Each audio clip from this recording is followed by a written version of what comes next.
от начала до конца медленно, и по ходу я буду кричать, где пьяно, где фото. Хорошо? Запомнено, и потом, как на концерте, прогоним один раз, чтобы не мучить вас. Договорились? Хорошо? Самое главное, 5-я цифра, пожалуйста, уход здесь только средней части. Можно, да? Начали.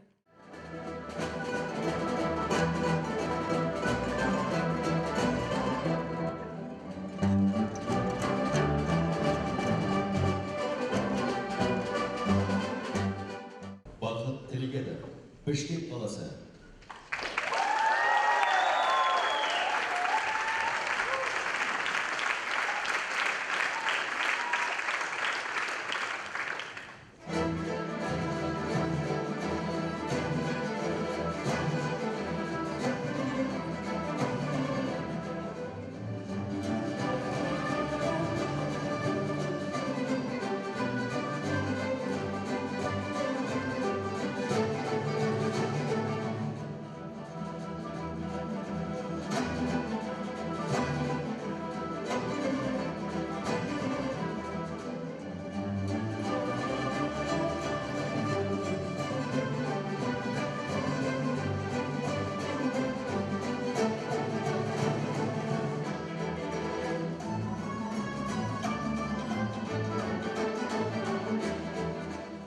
Арбаңыздар. Каарманыбыз өлкөбүздөгү профессионалдык музыкалык өнөрүбүздү бийик деңгээлге жеткирүүдө өзгөчө эмгек сиңирип келе жаткан инсандарыбыздан. Анын чыгармачылыгысыз өлкөбүздө болуп жаткан маданий иш-чараларды, майрамдык концерттерди элестетүү мүмкүн эмес. Дирижерлук чыбыгы менен элибизге рахат тартуулап келе жаткан Кыргыз Республикасынын эл артисти дирижер Бакыт Тилегенов бүгүнкү көрсөтүүбүздүн баш каарманы болмокчу.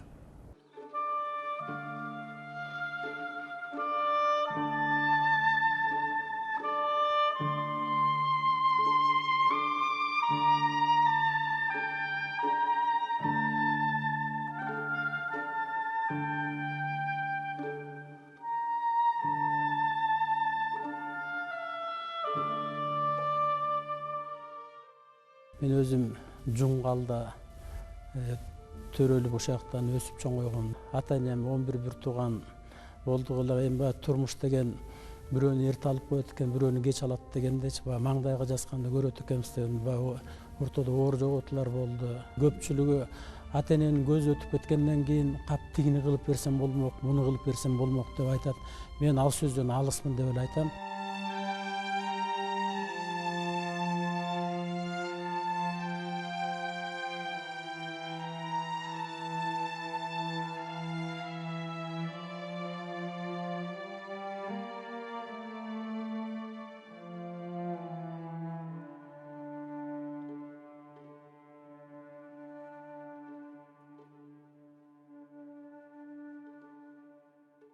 Мен өзім билбейм. Бирок ошо атам айтчу да кийин эс тартып калгандачы.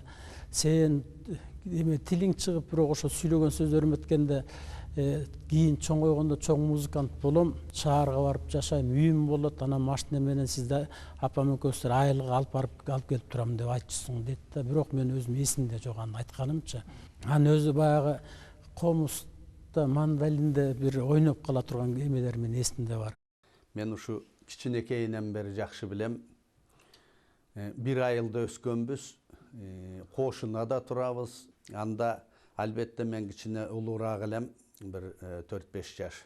Анан ошо мен каникулга барып, ар түрдүү инструменттерди көтөрүп барчумун, аспаптарды ойночумун да. Мисалы, жана үйлөмө аспаптар музыкалык, саксофонду, кларнетти, фаготту, трубаны көтөрүп алып, ошол ар бир келген сайын бирден аспапты алып эле ошо ойноп атсам, эшикке чыгып ойнойсуң, бакка чыгып ойнойсуң, жаратылыштын кооздугуна чыгып алып ойнойсуң. Мына ошондо жаныма келип, жалдырап карап отурушчу кичинекей балдар. Анан мен укмуштуудай ойногон киши болуп, гаммаларды башынан аягына чейин сызгырылтып ойногондо, мен да ушундай болсом деп анан кичине чоңоюураак калганда бир 3-4 жылдан кийин аны айтты: «Байке, мен дагы барсам болобу? Мен дагы ырдайм, бирок уялам эл алдында». Анан ритмин текшерип мынтип көрсөм, аябай сонун эң бир таланттардын бири экен. Анан айттым: «Я окуй, сен бул жерде эмне кылып жүрөсүң? Мына мен деле качып кетпедим беле? Эми сен качпай эле түз эле үйдөн суранып бар» деп. Бирок мага эң эле ушу музыка дүйнөсүнө алып келген менин эжем болду. Атамдын эжеси да Бүбү Тилегенова деген экөө тең детдомдо өсүп туруп кичинекейиненчи. Эми музыка дүйнөсүндө Болот Миңжилкыев байке, эстердин эл артисти Сеталиев. Анан ошол эки байке тең ошо эжемдин колунан эң биринчи музыкадан тарбия алышыптыр да. Бул деген чоң сыймык да. Анан баягы анын эмеси баягы операда иштеп жүрөт, жайында отпускага келет, айылгачы келгенде мен үчүн өзүнчө эле бир майрам болчу да. Ошондо жанагы айылдын ары жагынан Алмалы колхоз багынан деген Жандаровду кош керек эле, по-моему, Бешеке жанагы. Анан ошол экини үйрөтүп койду.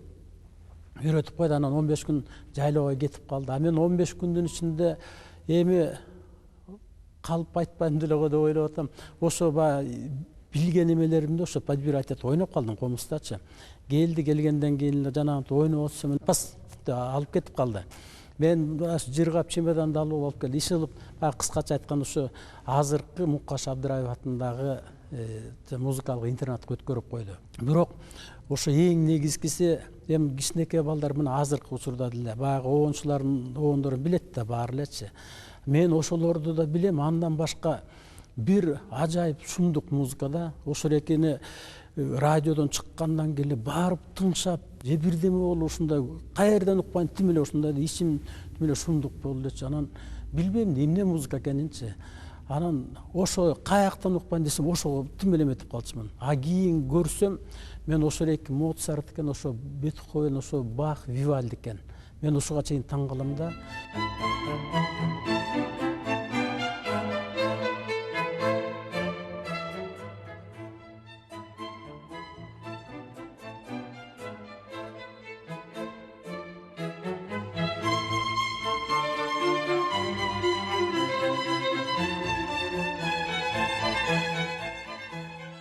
Кудай буйруп ошо Абдыраевда окуп калдым. Эң биринчи мугалим Николай Иванович Величкин деген болгон үйлөмө аспап, фагот деген инструментчи. Анан 8 класс бүткөндөн кайра Күрөңкеевке өтүп, анан ошонтип эле мына музыка дүйнөсүнө келип калдым.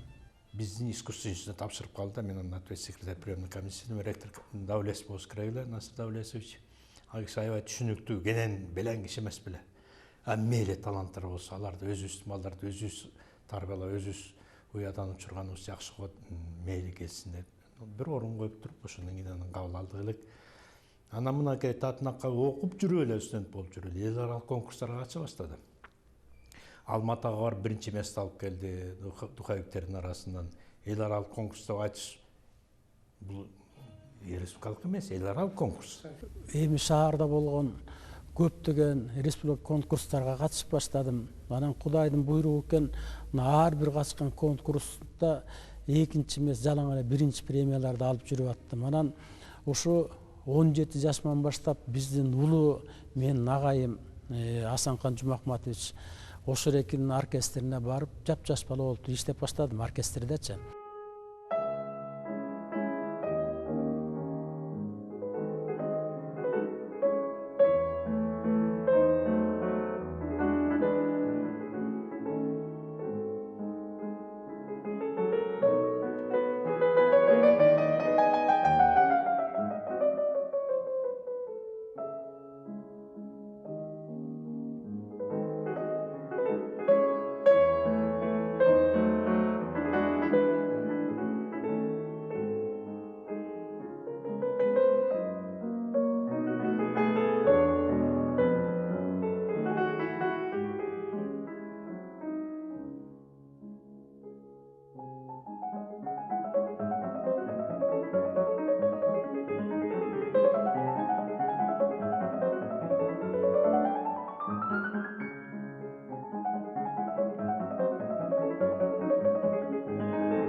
анан 79-жылы ушул жерге оркестрге кирип иштеп баштадым. Эми мен бактыма улуу музыканттардын дооруна туш келдим десем болот. Ошо фаготто өзүнүн агайым иштечү ушул жердечи. Эркин Бейшенов деген байкелер, анан эң эле эмеси Кайыпбек Айтугулович деген кандай великий улуу инсан, Вилен Ахмедович Рахимов дегендер дагы толтура көптөр менен иштешип калдым. Көптөгөн мына Жумахматов аксакал менен иштешип калдым. Насыр Давлесов, Калым Алдабасанов, ушулар Төлөгөн Томотоев байкелер мененчи.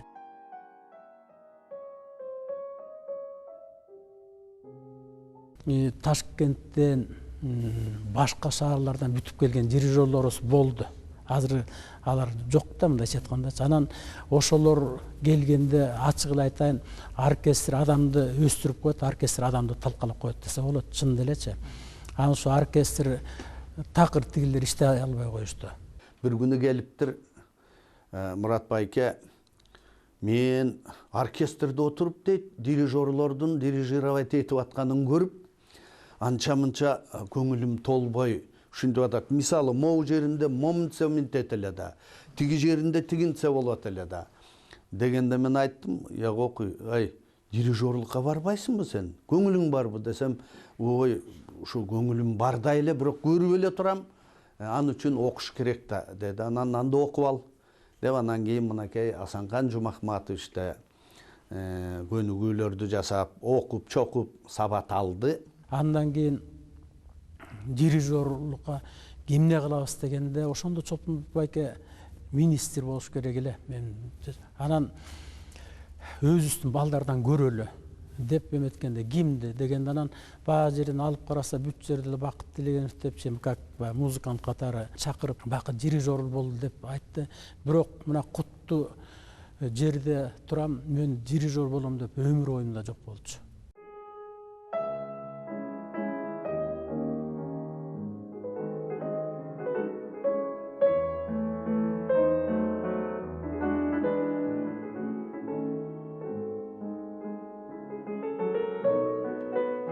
Мен ошондо өтө бийик секириптирмин десем болот да.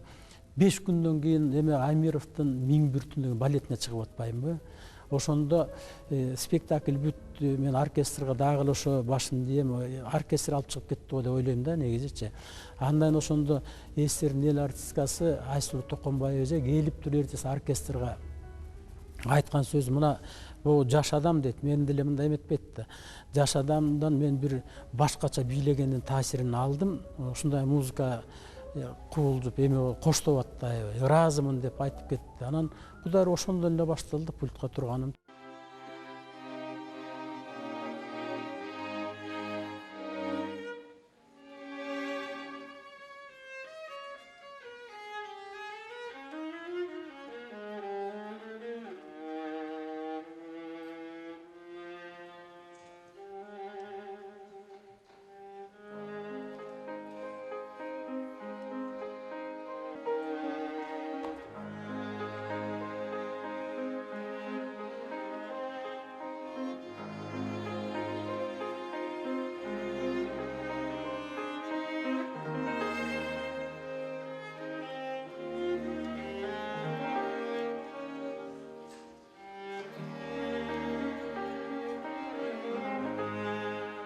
Экөөбүз баягы спектакльде иштеп баштаганыбызда 95-96 жылдардан бери иштеп келе жатабыз. Эми айтып кетсем 20 жыл болуп калыптыр, 20 жылдан эле ашып атат.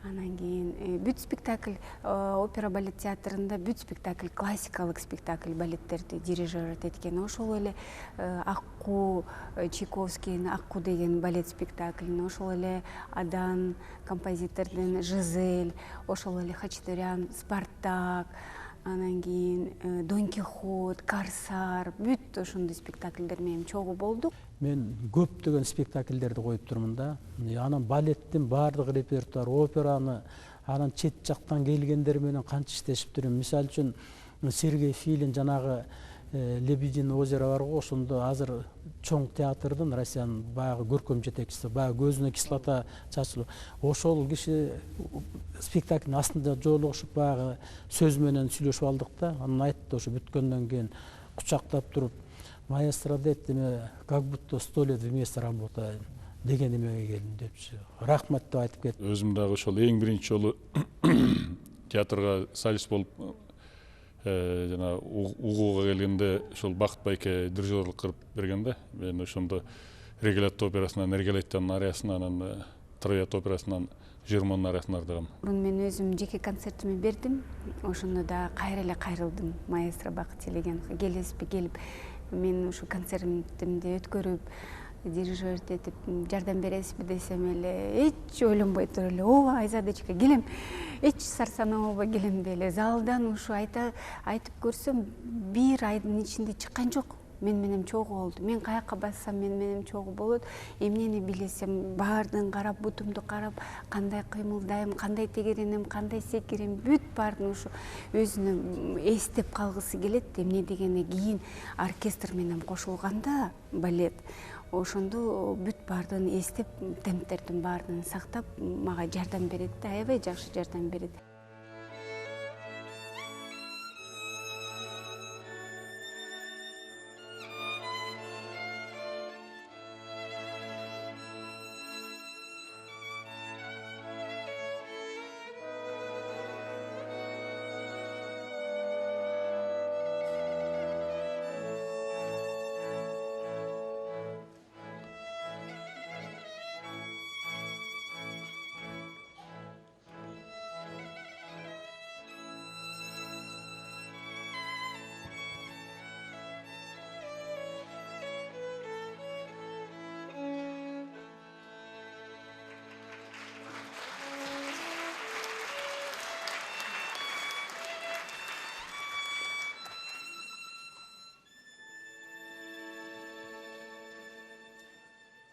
Мисалы үчүн 10го спевка десек, агай 9:30-да уже даяр болуп турат.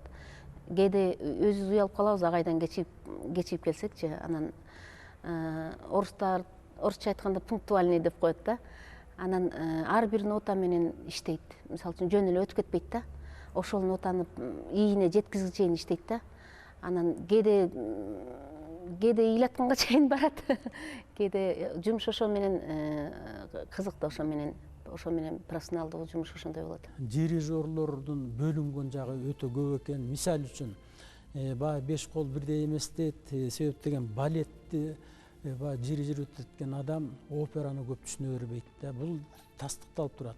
А операны өткөрүп жүргөн адам балетке көп жолой албайт экен. Мындайчы. А экөө биригип, мындайча айтканда элдик жана эл аспаптар оркестрине бара алышпайт экен. А эл аспаптар оркестринен негизи классика такыр келген эмес.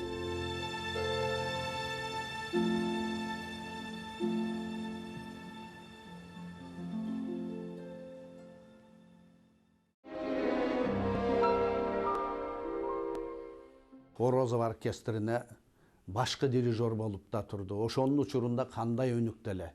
Сонун оркестр болуп, аябай бийик деңгээлде чоң профессионалдык оркестр болду эле. Ошол учурда Карамолду оркестринин баягы деңгээли аябай эле түшүп кеткен. Анан ошол учурда баягы ошону көтөрөбүз деп бул жерден ошондой директор Керим Турапов болчу, баягы кыргыз элинин сүйүктүү ырчысы. Анан ошол эки предложение жасап ушундай дегенден мен бара албайм деп, эртең менен жатып бир айдан кийин таң камал ошол. Мен эмне кылып атам деп өзүм да эме кылып жибердим да. Себеп деген улуу мен деген инсандар Карамолду Орозов, Мураталы Күрөңкөев, Атай Огонбаев, ушундай аталарыбыздын баары ошол иштеген оркестрди мен чанып атканым. Мындай болбойт, мен эмем оңолбойт дедим да, өзүм эметип эле баары эле макулдугун берем дегенде эле приказ чыкты.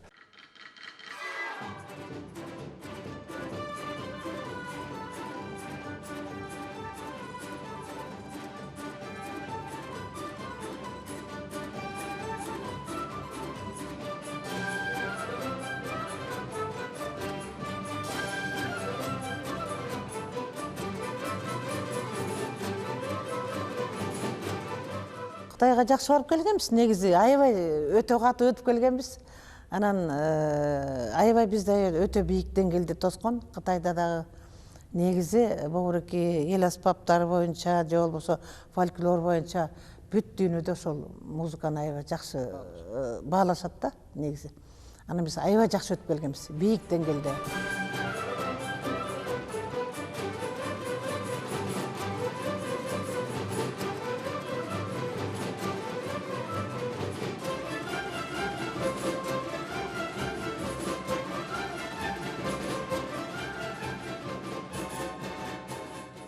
Ташкентке да барып келдик бакыт менен. Ташкентке барып, Ташкентке 18 киши бардык. Мен оркестрде отуруп, оркестрант болуп эле бардым. Солисттен мына Керим Турапов барды. Эми ошол жерден биз 18 киши барып, консерваториянын чоң залында выступать эттик. Ал эми 43 киши менен Карагандадан келген казак оркестри келди. Биз ойноп чыгып кеткенден кийин алдымдан чыгып концертмейстер сурап атпай, силер фонограмма кое бердиңер деп. Им настолько идеально чисто ойнадык, настолько мастерски эме болду да. Бу да болсо дирижердун өзүнөн зависит этет. Мен ушул жердин баса белгилегим келет.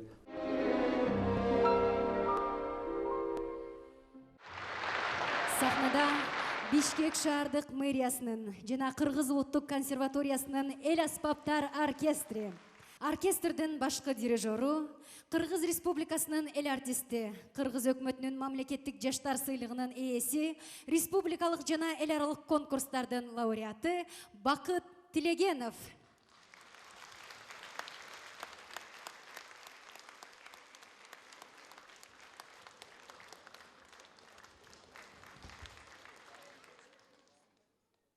Бул деген студенттик оркестр болчу, консерваториядачы.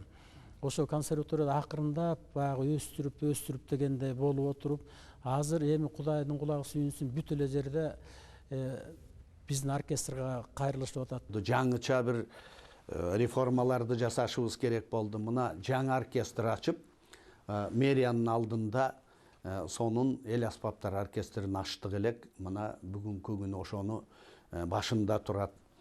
Эгерде канчалык мен кыйын дегени менен көпчүлүк дирижерлор уюштуруучулук жагынан кичине анча-мынча бекем болбосо, сөзсүз разбал болуп кетиши мүмкүн, чачырап кетиши мүмкүн. Ал эми ошончо жылдан бери мынакей бир сонун деңгээлге көтөрүп чыкты. Сагындым. Сыграли, а? Давайте башкы начало только.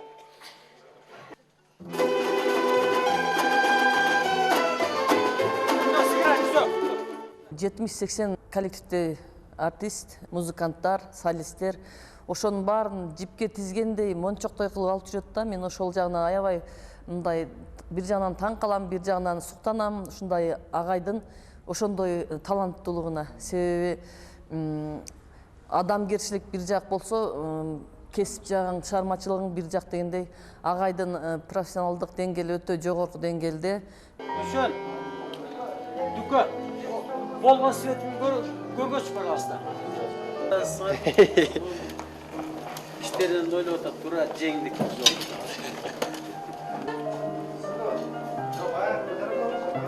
Көп дирижерлордун арасында эң жакшы күчтүү дирижер десем болот да. Анан кийин илгери баягы Жумакматов ушундай болчу. Жумакматов эшикке оркестрге келгенде, эшикти ачып киргенде эле солдат болуп калчу, баары зыңкыйып эле смирно болуп калчу.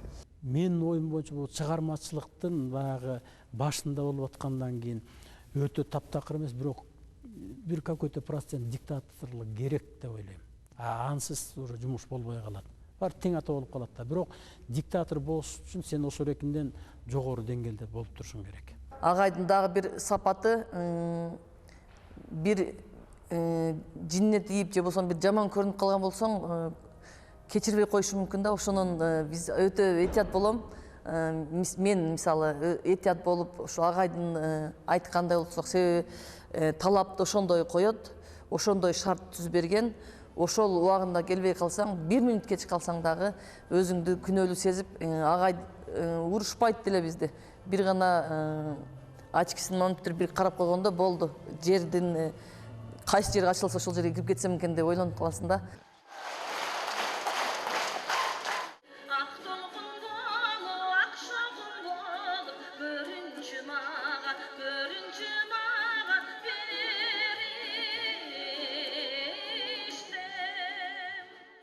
элдик оркестр менен классиканы алып чыгуу максатында мен ага чакырган. Бул оркестрдин ушу жеке эле элдик күүлөрдө эмес, ушул дүйнөлүк классикадагы чыгармалардагы өтө жогорку деңгээлде ойношот.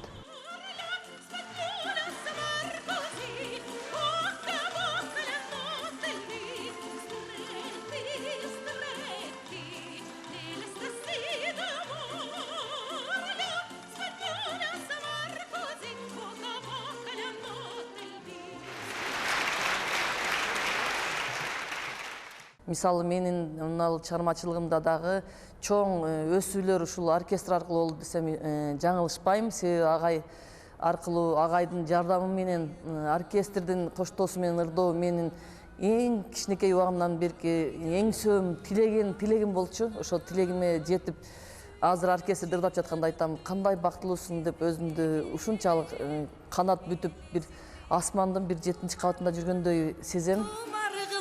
Жүрөгүмө сүйдүрүп жүргөнүңдү сездиң бекен, элесиңди тумар кылып жүрөгүмө. 21 кылымдын жылдыз деген проект болуп атпадыбы? Теле долбоорчу. Ошондо эң башында жандуюн деп отуруп башында мен оркестрimi тамашалап айтчым, биз азыр эч кимге таанылып элекпиз, баары ойно десе да ойношубуз керек депчи. Азыр уже биз тандап баштайбыз, убакыт келген. Ошол келди. Анан ошондо айланайын бир 200 ырчы келди го.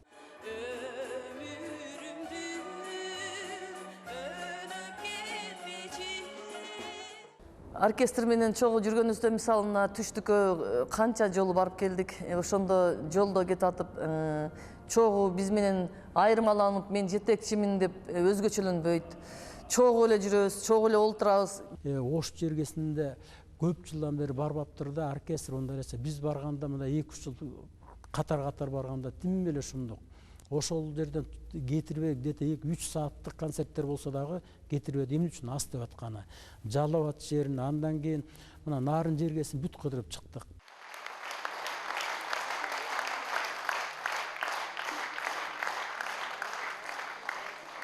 Биз Оштук көрүүчүлөр жалпы силерге чыгармачылык ийгилик каалайбыз. Барлыгыга келечегиңер айкын болсун. Жаш таланттар өсүкла, өңгүлө, өскүлө. Сиздердин мен чын дилимден коктоктойм.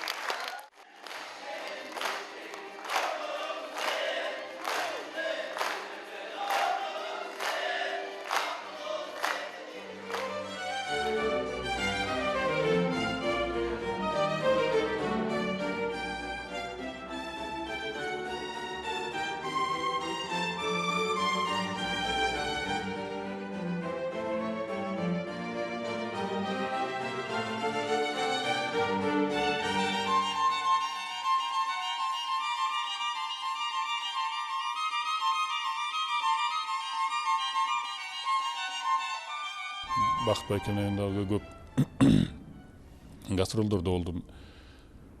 2015-жылы Питер шаарында, ошол Бишкек шаарынын маданият күндөрүндө Санкт-Петербургда болдук. Ал жерден дагы ошол абдан өзүнүн ишке берилгендигин, дыкаттыгын, чыгармачылык изденүүсүн көрсөттү да.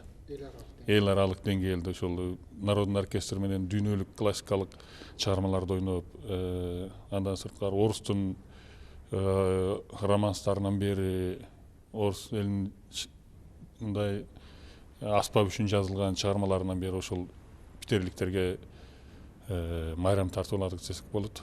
Мына Казакстанда өткөн чоң конкурста гран-прини алды.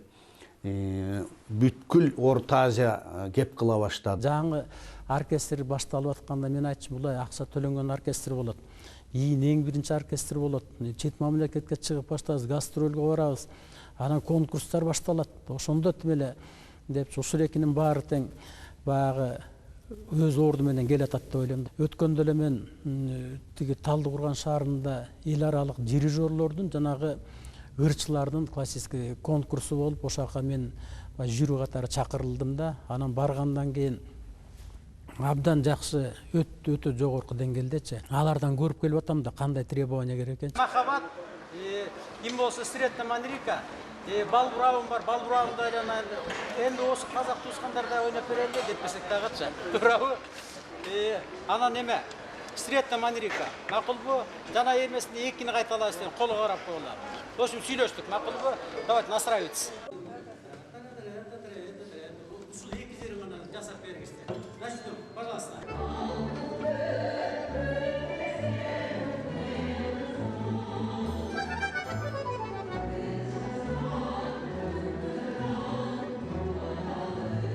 Бақыт Тілегеновпенен біраз жылдан бері Қарағанды оркестрі творчестволық қарым-қатынастамыз.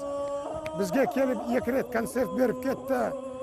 Өте жақсы, сондай дарынды дирижер, музыкант.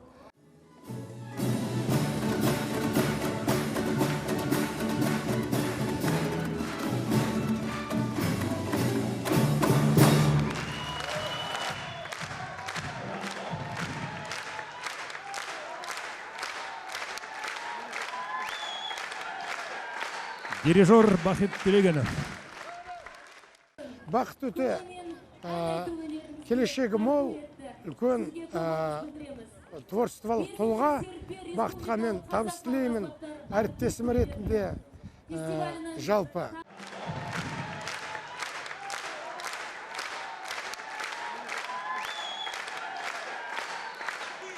Я не могу не высказать свое очарование, потому что я сегодня не усну, если я вам не скажу это. Вы нас напитали сегодня, вы не дирижировали, вы шептали, а музыканты через музыку с нами разговаривали.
Ақтөбе шаарында деген бұл деген эмне деген чоң тарыхтын барагын жастык десек болот. Себеп деген ошондо баягы чакыруу келгенде мен эптеп эле ошо балдарым көрүп келсе экен, кандай кимондой экен деп. Анан өзүм жөнүндө өтө жакшы ойдо болуп алдым да ошондочу.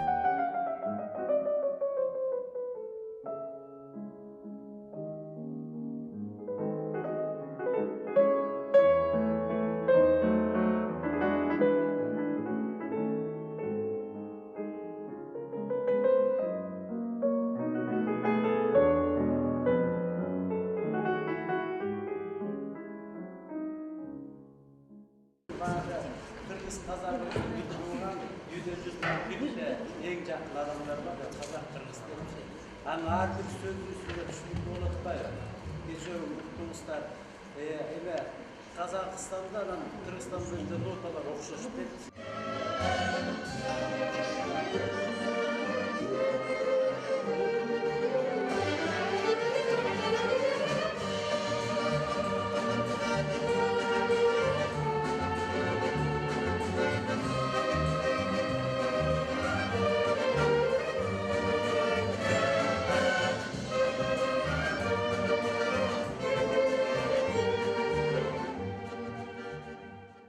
И звучание оркестра очень красивые оркестровки.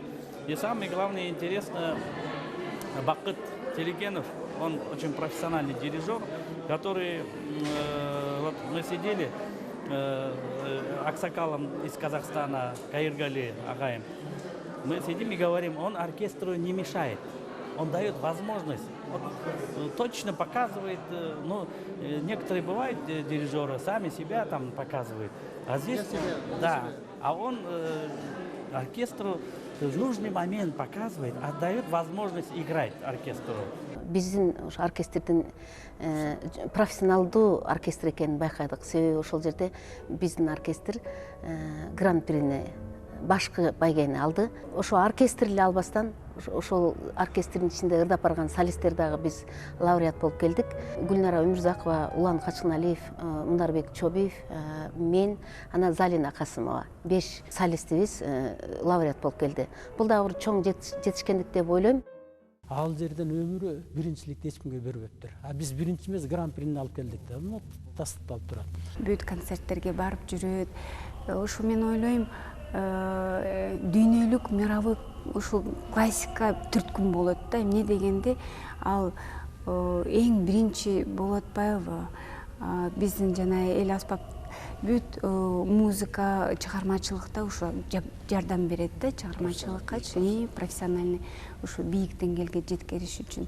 Асанхан Жумахматовго таң калчу элек учурунда. Бул киши человек оркестр деп койчу элек. Ошо сыяктуу эле баягы эстафета сыяктуу цепное дыхание деп коебуз. Ушу бири-бирине берилет экен да. Мынакей устатынын жолу менен шакирти бир топ нерселерди жасап атат. Баягы агайы кандай болсо, ошо сыяктуу өсөт экен да. Мисалы, эл аспаптар оркестрин эми бул эмне? Мен деген классикмин деп көпчүлүгү өзүнүн балким элдик жака тиш өтпөйт. Көп көңүл бурбайт. Ал эми Бакыт бул элдик жагына дагы, классика, кадимки чоң опера, балет жагына дагы чоң көңүл буруп, ошону чогуу алып келатканы бул уникалдуу иш. Бул деген масштабтуу, глобалдуу кандай инсан экенин ушул эле айтып турат да. Демек, бул нерсени жасай алчу гана адам жасай алат. Бул жерден деген дагы бир нерсени баса айтып коеюн, Кара Молдорозу оркестринин жамааты мен ыраазымын депчи. Ага чейин келгенде мен ошо эл аспаптар оркестрине мындай оркестровка жасачу эмесмин, чын элечи. Бирок мисалы үчүн бул классический опера бүт эмелер болсо өмүр бою жумуш жүрө берет. Себеп деген канча деген великилери кылым караткан спектакльдер бар, туурабы? А эл аспаптар оркестринин дирижеру эгерде оркестровка жасабаса, бул деген токтоп калат. Себеп деген улам баягы жаңырып туруш керек да, ондайчы. Анан оончулар келет, тигилер келет, ла деп баягы унисон деп койот, ошону берип коюп отура бербесин да. Сонун репертуарды өстүрдү, байытты дегендей. Мына кыргыз музыкасы, кыргыз казынасы мына ушинтип эле көбөйөт. Шу Бакытка окшогон жигиттер көбүрөөк болсо деген тилекти айтар элем.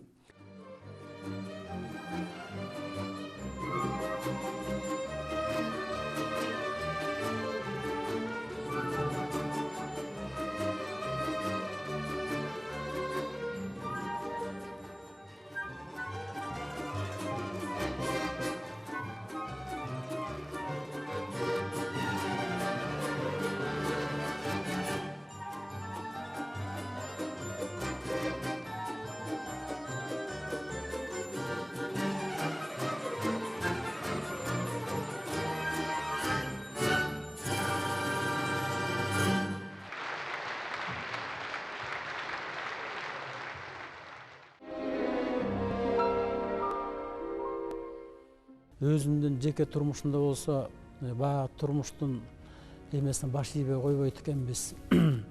Келинчегим ушул эмеге жеткирген келинчегим чоң эмгеги болду. Анан баягы ооруга байланыштуу көз өтүп кетти баягы. Андан ага менден Куран эле керек дегендейчи.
учурдан пайдаланып уулум менен кызыма чоң рахмат айткым келет. Себеп деген мага эми ар ким өзүнүн кудаларын мактайт болуш керек, бирок эки куда ошо кызымдын кайната кайненеси ата апасы дейинчи, уулумдун ата апасы деп койгон экөө төртөө деген иштери таза ушундай куда башкаларда жок болуш керек деп ойлой берем. Келиним Перизат, күйөө балам Данияр экөө тең. Анан эми баягы төп келишкен үйлөр, эки неберем бар, кызыман эркек, уулуман эки кыз небере бар. Буларга кааларым эле даңгыр жол, ич тазалык, анан бийиктикти каалайм.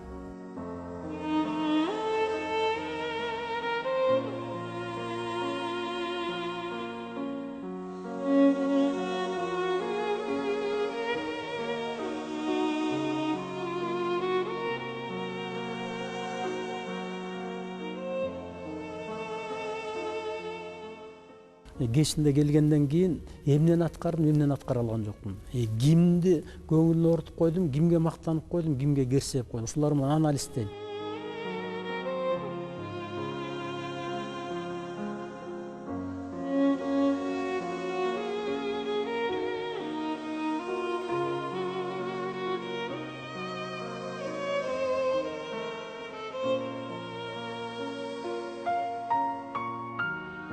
Айтам, силер деген жети дубандан келген асыл ташсыңар депчи. Мисалы үчүн Боорекинде консерваторияда бир студент, бул болсо университеттин бир 1000, 5000, 10 000 студент барабарда. Туура ошон үчүн ичиңер таза болсун, калп айтпагыла, калптын казаны кайнабайт. Анан менден күнөө кетсе мен жаш бала болот, аксакал болот, бар кечирим сураганда мен тартынбайм такырчы.